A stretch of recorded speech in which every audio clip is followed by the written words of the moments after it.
Namaste. Today I'm going to read Volume 1, Book 2, Rudra Samhita, Part 2, Chapter 19, Description of Shiva's Sports in the Shiva Puran.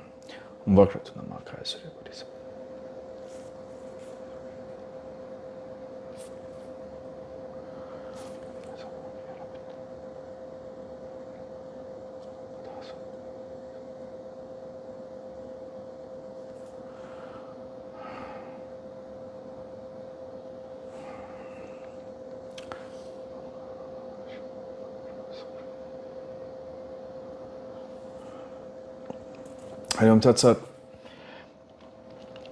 Brahma said, after giving his daughter in marriage, Daksha gave her different articles in the form of dowry. Many gifts were given to Shiva. Daksha gave monetary gifts to the Brahmins with great delight. Then Vishnu stood up approaching Shiva with palms joined in reverence and accompanied by Lakshmi, the Garuda vehicle. God Vishnu spoke thus.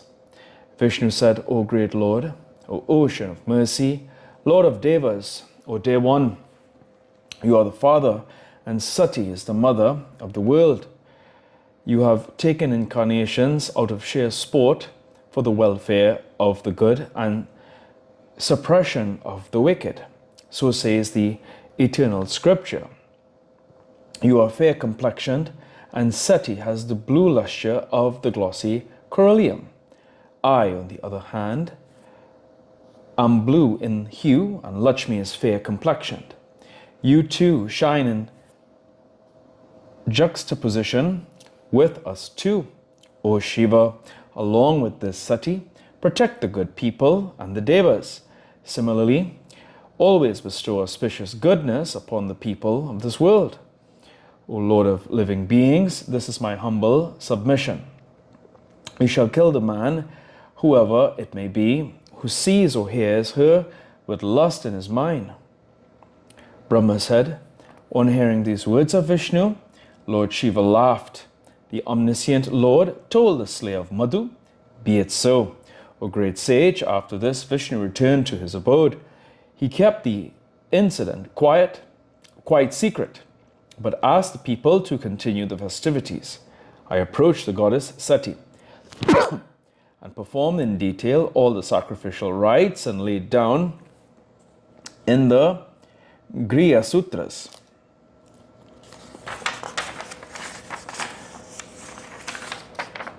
Then, at my bidding, in the capacity of the main priest, Shiva and Shivani duly, and with great delight, performed the circumambulation of the sacred fire.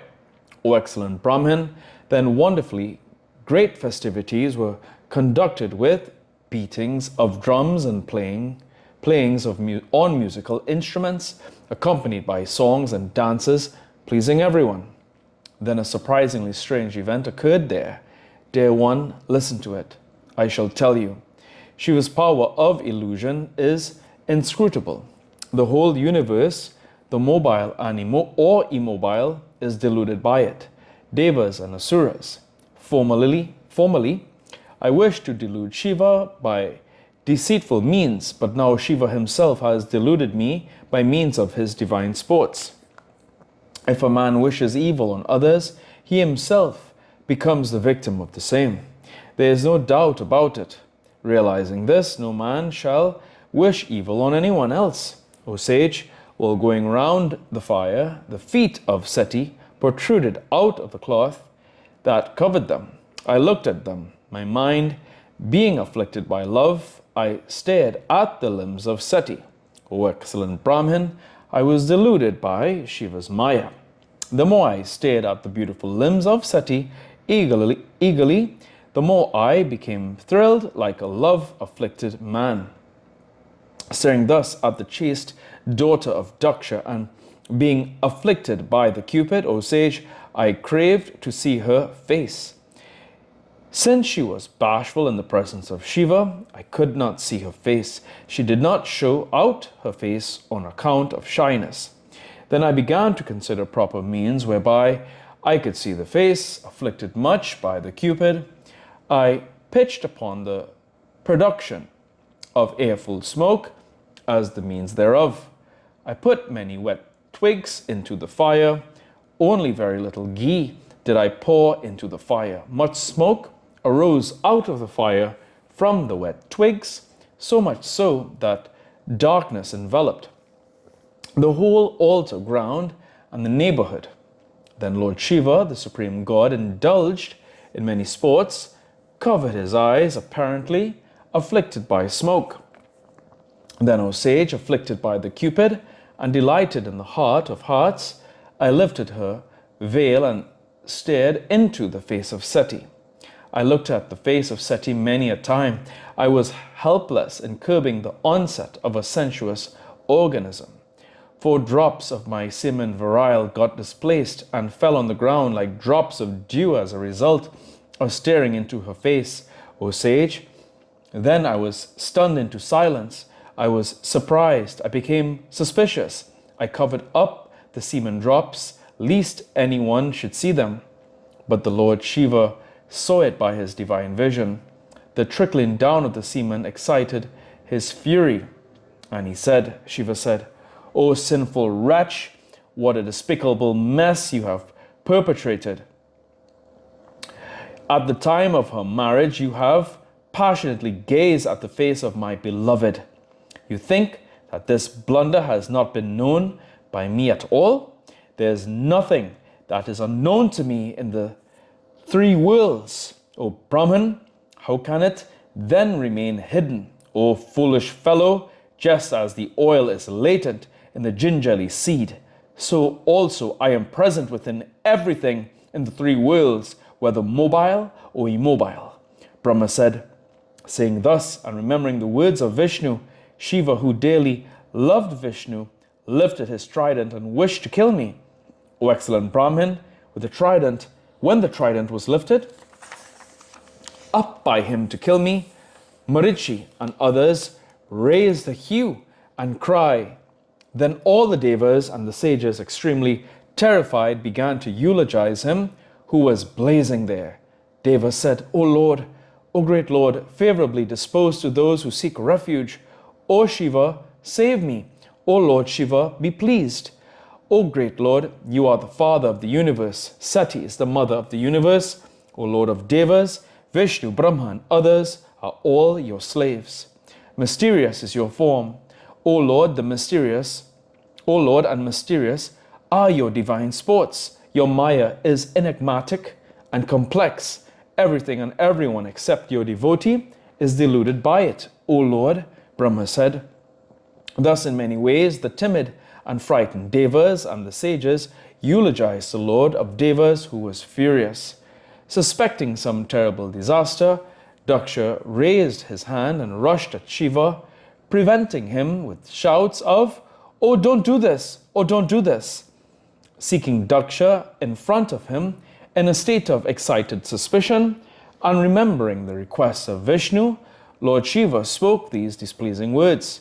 Lord Shiva said, "O Patriarch Daksha, what has just been requested by Vishnu, my great devotee, and agreed to by me, shall be done here. O Lord, whoever stares at Seti lustfully shall be killed by you. I shall make these words of Vishnu true by killing Brahma. Why did Brahma stare at Seti lustfully? Moreover, he has committed a sin by discharging his semen. Hence, I shall kill him." Brahma said, when the Lord of Devas spoke thus furiously, all the people, including Devas, sages, and human beings, trembled. There was a piteous cry of distress. Everywhere, tense suspense prevailed. Then I, who wanted to delude him, was myself deluded. Then the intelligent Vishnu, the great favorite of Shiva and very clever in managing all affairs, bowed down and lauded Rudra, who spoke as before. Standing in front of him and singing various songs of praise to Shiva, who is favorably disposed towards his devotees, he prevented him and said thus. Vishnu said, "O Lord Shiva, do not kill Brahma, the creator and the Lord of the worlds. He has sought refuge in you, and you are reputed to be favorably disposed to those who seek refuge in you. O Lord, I am a great favorite of yours, and am called the chief of devotees. Keeping my submission in mind, be merciful towards me. O Lord, please hear another statement of mine of very great significance. You must consider it, O Lord Shiva, being merciful to me. O Shiva, this four-faced deity has manifested himself to create the subjects. If he were killed, there will be none to create the subjects. O Lord, we three are carrying out the functions of creation, sustenance, and dissolution repeatedly as you bid us in the form of Shiva. O Shiva, if he is killed, who will carry out your directives? Hence, O Lord, the annihilator, you shall not kill this creator. O Lord, it was by him that Sati, the daughter of Daksha, was fixed up as your wife by good means. Brahma said, on hearing this entreaty of Vishnu, Shiva of steady resolve proclaimed in reply, making everyone hear. Lord Shiva said, O Vishnu, Lord of Devas, as dear to me as my vital heirs, do not prevent me from killing him. He is a rogue. I shall fulfill your first entreaty already accepted by me. I shall kill this wicked four-faced one who has committed a great sin. I shall myself create all living beings, mobile and immobile, or by my splendid power I shall create another creator. Killing this Brahma and keeping up my plighted word, I shall create another creator. Excuse me, do not prevent me. Brahma said, on hearing these words of Shiva, Vishnu spoke again, smiling to himself and saying, Oh, don't do this. Vishnu said, fulfilling the promise is but proper in you, the great being, but consider, O Lord, the desire to kill cannot be directed to one's own self. We three, O Shiva, are your own selves. We are not different. We are of the same form. Think over the exact state. Brahma said, then on hearing the words of Vishnu, a great favorite, Shiva spoke again, announcing his own special pursuit.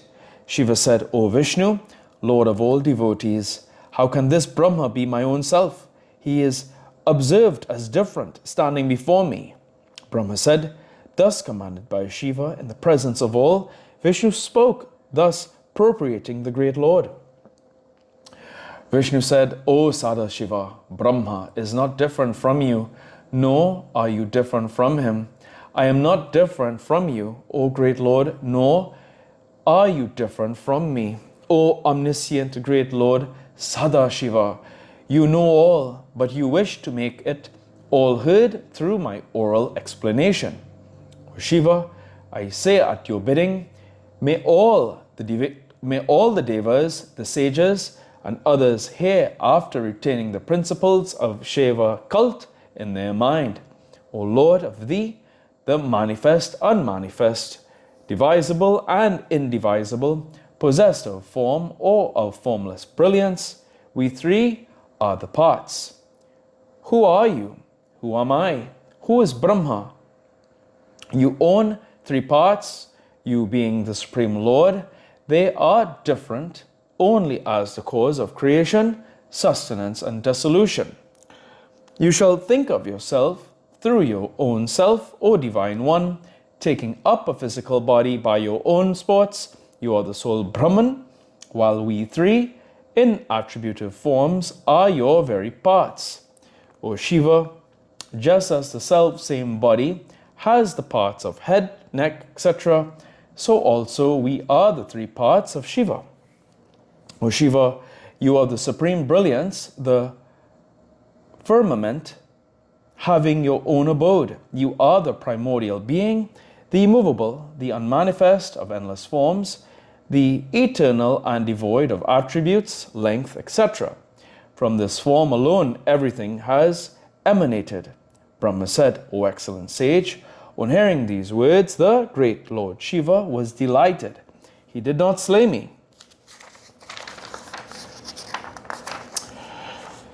Footnotes.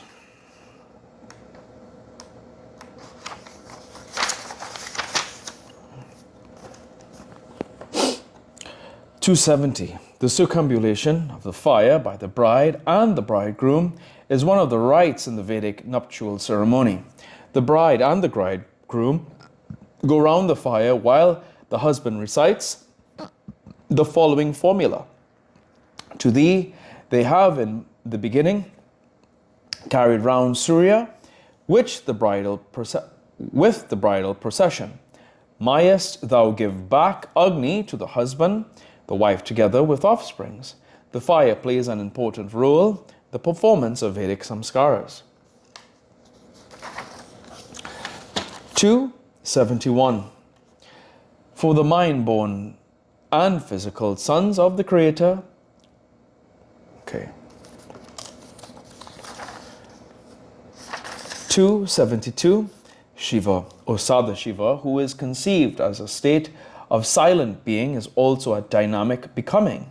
Brahma, Vishnu, and Rudra are the three personal manifestations of that attributeless supreme deity. And here ends today's reading of the Shiv Puran. Om Prabhu Prananatam Vivam Veshwanatam Jagannatanatam Sattapajam. Om Kapur Karam Karanavata.